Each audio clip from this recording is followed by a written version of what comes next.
December 13వ తారీఖున మెల్లనైన స్వరం వినిపిస్తా ఉంది. దిగులు పడకుము, నేను నిన్ను బలపరుస్తాను. ఒక్కసారి వినిపించింది ఆ మాట.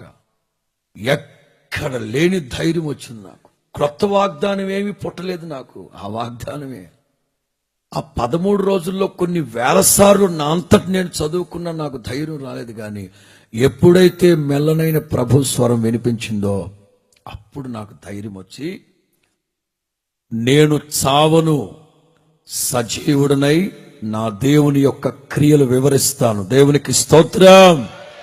యెహోవా నన్ను కఠినముగా శిక్షించిన గాని మరణానికి అప్పగించలేదు.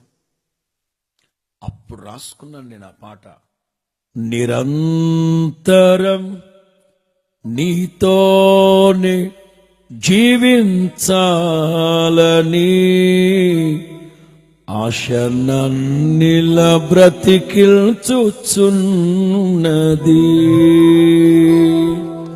చీకటిలో నేనున్నప్పుడు నీ వెలుగు నాపై ఉదయించెను. చీకటిలో నేనున్నప్పుడు నీ వెలుగు నాపై ఉదయించెను.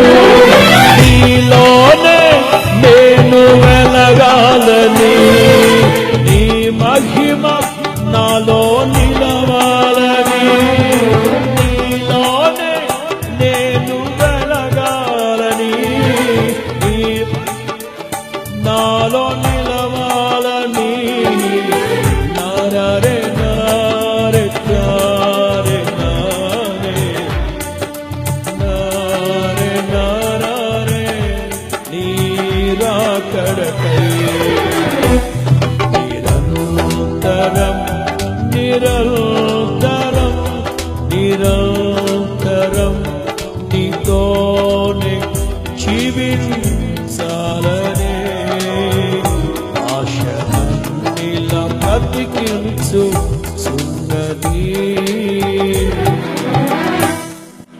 పని చేద్దామా? హోల్ నైట్ పెట్టుకుంటే ఎట్లుంటుంది మరి? ఇట్లా టోళ్ళు ఉంటే తప్పదు. ఇట్లాంటి కమ్మటి సంగీత బృందం ఉంటే రాత్రంతా పాడుకున్నా వేణోళ్ళ కొనియాడినా దేవునికి స్తోత్రం కలుగునుగాక.